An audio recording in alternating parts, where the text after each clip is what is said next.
who knows and understands what it's like to be a black woman whose rights are taken, and yet still she rises so beautifully.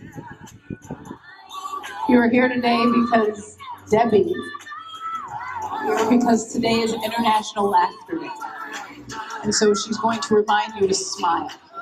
We're here to tell you today your homework is to go home and Google a black woman's smile on YouTube. It is a fantastic journey about how hard it is to get a black woman to smile. But wow, when she does. Because it is accumulation of our journey that has been both hard and sad and dark and yet beautiful. So with that, please take your seats. Please enjoy the gifts that we have for you today. I'd like to kickstart with Mrs. Steele, who will tell you about her journey and her wisdom. Welcome to our wisdom circle. Good afternoon. Good afternoon. Aren't you beautiful today? Aren't you beautiful today? Yes. Yes, thank you. You are. Let me tell you a little about my journey. It's a very, very interesting journey, even for me when I think back on it. When I was 12 years of age, my father said, "You're going to meet Dr. Martin Luther King." He was speaking at a church in the small town in which we lived. And instead of going in the church, my father said, "We're going to stand in the parking lot across from the church, because when Dr. King exits, he's going to come by and shake the hands of the people in the parking lot. And since you are the only child in this parking lot, I know he's going to shake your hand." So when Dr. King came out of the parking lot, came into the parking lot out of the church, he came and he shook my hand. Now there was the one thing that I remembered, and that was that his hands was as soft as cotton. But my father reminded me of what he said to me very often, and that was, "You're going to be somebody someday." And you know what? From that day on, I felt like I was somebody. But my father didn't let my journey end there. When I was in the 9th grade, he said, "You have to integrate this high school." And I'm like, my goodness, I have to integrate this high school, and there were only 2 blacks on the school bus. So we endured a lot of name calling, and kids, I don't know if you have these things these days, you're so polished, you might not chew up paper and throw it at people, but the kids would take paper and they would ball it up and kind of wet it, and then they throw it at us. And of course, we were not allowed to hit back or to say anything back, because Dr. King taught nonviolence was more important than fighting back. And that you had to feel good about yourself. Well, it took me a long time, because they were taking my self-esteem until my father was sent to Maxwell Air Force Base and stationed there, and we moved to Montgomery, Alabama. Well, in Montgomery, interesting thing here, my father said, "You're going to integrate another high school." And I was like, "Oh no, let me go to Carver or BT Double." And he was like, "No, you're going to Sidney Lanier, the most prestigious high school in Montgomery." And why was it the most prestigious? Because that's where the governor's children attended. And the governor at that time was Lurleen Wallace. And of course, husband, George Wallace. How many of you know about George Wallace? Well, George Wallace was one of the most hated governors in the state of Alabama, and probably in the whole United States. That he preached hatred, and he probably caused a lot of young men to lose their lives because of all the hate that spewed from his mouth. Well, when I went to that school the very first day, I said, my, here I am, the only black in every class except for PE and later biology and chemistry. And in 10th grade, there was someone sitting in front of me, and I didn't know who the young white guy was.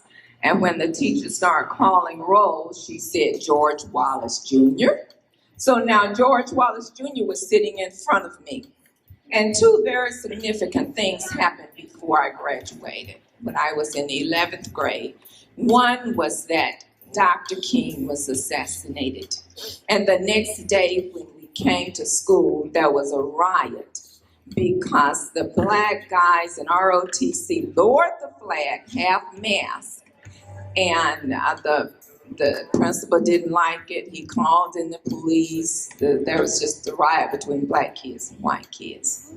And that was in April.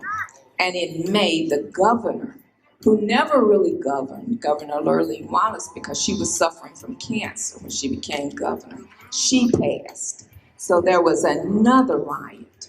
So life was very interesting for me. So when I finished high school, I thought, this is over. No more civil rights for me. I had a scholarship to Huntington College, and I went to Huntington College from one day and didn't see anybody that looked like me. So I went to Alabama State. So I just knew I was out of the civil rights business until I met my husband. And so it's just, it was a destiny for me to be a part of the civil rights movement. But I'm going to tell you, I taught high school for a very long time, and I found that a lot of my students did not feel good about themselves. And so I had to start telling them how to feel good. So wait a minute now. You're a beautiful black girl. Are you a beautiful black gentleman? What is it? And of course, at that time, some people didn't like their skin color. They thought they had to be light to be loved.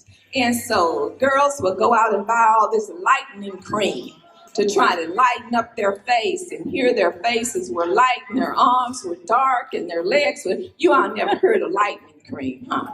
You never heard of all that lightening cream where you would go out and lighten up your skin tone. And so my students told me one day, Mrs. Steele, you need to be quiet because you know they can hear everything you say in the office. I said, I don't care because it's the truth. And they gave me this class and they called the students basic. And so when I started to, they were all black and they said, this is basic history. So I told my principal, I said, I don't know what basic history is. I said, I didn't learn basic history. I taught history. I taught my students history. And I taught what was left out in the history books. And I brought people in, like Mamie Teal Mobley. Do you know Mamie Teal? Mamie Teal's son, Emmett, was killed when he was 14 years old in Mississippi. Well, Emmett's mom was a friend of ours, and she would fly down from Chicago anytime we needed her, or anytime she needed to get away. So she spoke to my students, which really enlightened them on how we as black people have to know that we can be the best, not the least, but the best. Because as my book will tell you, I want you one day maybe to take advantage of this. Because if you change your thoughts, you change your world. You change the way you feel about yourself, and you change everything that happens. You guide your future. You don't let someone else guide your future. And I started this Justice for Girls initiative. I tell you why I started it. My husband had gone back to SCLC, and I had a brain tumor. And so I was on death's doorsteps. That was the third time, actually, I had come close to death. And the doctor had given me a 50-50 chance to survive surgery. I was basically blind because I had no peripheral vision. It was all gone.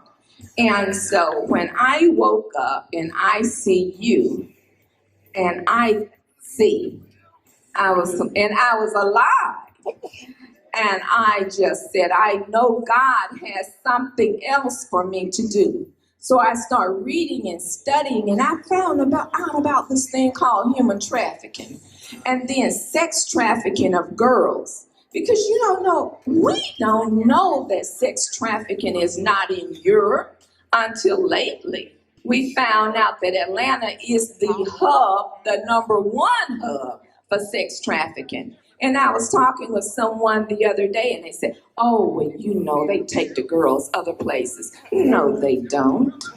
They might take them through after they've done what they sold the girls here, because it is a multi-billion-dollar industry. It's a lot of money in selling girls. How do they get the girls from the United States? Well, sometimes they trick the girls, tell them that you're so beautiful. Come let me talk to you about taking you to New York and making you a model. As a matter of fact, I was talking to a lady on Friday, and she said that she met this man in the mall when she was in the 7th grade. And he said, oh, I can really make you a model. I need to come by your house and talk to you about it when your mom is not home. And she said, I was so naive. And I said, well, okay. So he came by the house when her mom was not home. But it was a blessing that when he finished talking to her, he told her, I want you to model. And then he wanted her to model nude. She said, I was so naive. I was about to do it, and my mother walked in. She says, my mother beat the crap out of that guy all the way out of the house. But anyway, that's how girls fall for this. So we have girls that are naive, that are tricked. We have girls that are kidnapped. And believe it or not, we have young ladies and young men in our high schools that are paid to tell other young girls that, hey, I know you can't get a job, and I know someone that can help you. And so they turn you on to this guy, and this guy, it tells you how gorgeous you are, and he wants you to be his girlfriend, and he's older, and you look up to him, and then you find yourself being sex trafficked. And so this thing happens all the time, every day. And it's happening in massage parlors here in Atlanta. I-20 is the main corridor, just like Hartford is the major airport. So girls, I want you to know that beauty, don't let anyone tell you that you're not beautiful. You're beautiful on the inside, but you're beautiful on the outside as well. And do you know how you become more beautiful on the outside? It's when you know that you're beautiful on the inside, because beauty radiates from the inside out. And you become a very confident person. And you don't need someone from the outside to say you're beautiful, because you know you're beautiful. You don't need to tell someone from the outside what you can accomplish if you make it up in your mind, because you already know what you can accomplish if you make it up in your mind. So I just want to tell you that your opportunities are boundless, and it starts with you. How you feel on the outside radiates, but it radiates from the inside. Our behavior in life is based on beliefs, and beliefs can be based on false assumptions. So watch what people assume about you, and be careful what you assume about yourself. And thank you very much.